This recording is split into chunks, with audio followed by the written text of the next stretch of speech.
the state superintendent. And so last year, when we had one of our meetings, a friend of mine, back from North Dakota, good guy. And we were looking at test scores for the states and everything, and I was kind of keep it quiet. And with a nationally normed test. And finally, my friend from North Dakota, in front of everybody, 49 colleagues, says, "Hey Jack, can you tell me what your student population looks like?" And I'm going to quote. He said, "I hear the California student population is somewhat diverse." So I said to this guy, I said, "Yeah, you hear right." And so he said, "Can you give me that snapshot demographic?" And I said, "I can. We're 48% Latino, we're 31% white, we're 8% Asian American, and 8% African American.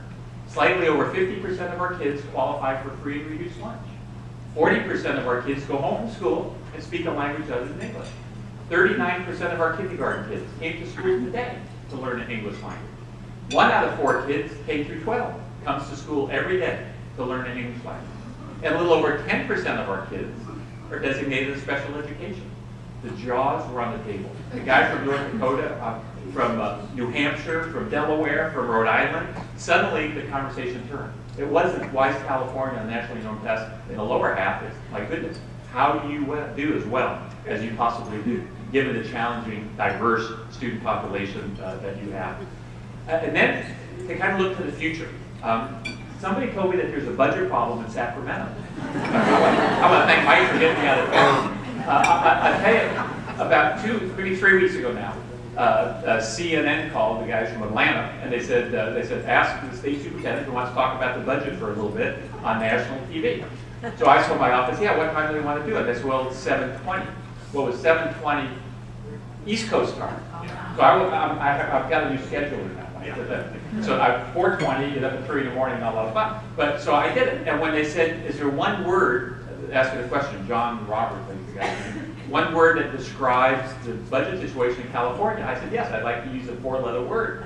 And the guys in the control room, I'm sure, about ready to give me the, I said, "The word is ugly. It's truly an ugly budget situation." And the discussions that are occurring in Sacramento today, and I was up there all day yesterday, it's just ugly. And too many of our friends don't understand that if you want to invest in the future, you invest in education.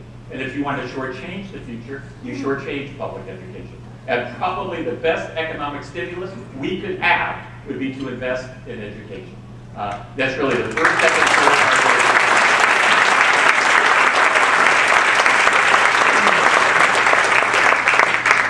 and service learning must be a part of that. And service learning really makes our rigorous standards much more than just an academic, irrelevant exercise. People get the applicability involved. You really do connect the classroom to the real world. The relevancy is obvious. And everybody benefits. The students benefit from your great work. The schools obviously benefit. And most of all, the communities will benefit. So service learning, when it's really linked to our rigorous world-class content standards, helps prepare our students for success. If they choose to pursue higher education as their dream, and if UC and CSU doesn't eliminate all the slots for incoming freshmen, you'll have that option.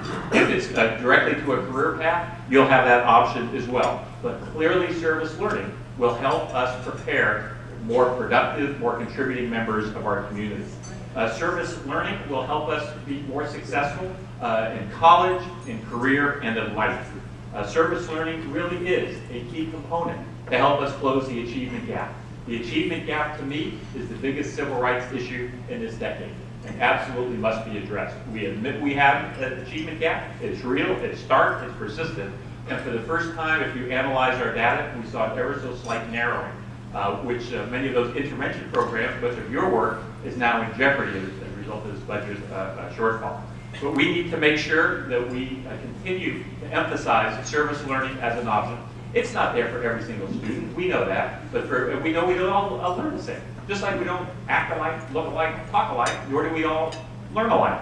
But for many of our students, service learning is that key to success. Not a guarantee, but a key that will open many doors later. So we know that you can help us continue to provide learning opportunities for our students so that our students can be successful. The teachers that are engaged in service learning have a common thread. There's a common denominator amongst you. You all do believe that every student can learn, and every student can learn to a very high level. You have high standards and high expectations for each and every one of your students. If the student's engaged in learning, that matters a lot to the student. The student gets the relevancy. The student understands the importance of the concept we're trying to teach. That student will be motivated. Guess what happens to the student's attendance at school? I mean, you get it. It's going to increase significantly. Guess what happens to that engagement? You get it. That too is going to increase significantly. And that student will be more successful. So in closing, we know these are hard and challenging times, not just for public education, but really the entire state. But we need to remain optimistic and hopeful for a very simple reason. Our students are counting on us, and our communities are counting on us. We need to remain focused on those 3 new R's, because you really do incorporate those 3 R's of rigor, relevancy, and relationships. We need to make sure that we are that mechanism, that bridge, so that all of our students can become more productive, more contributable to our community.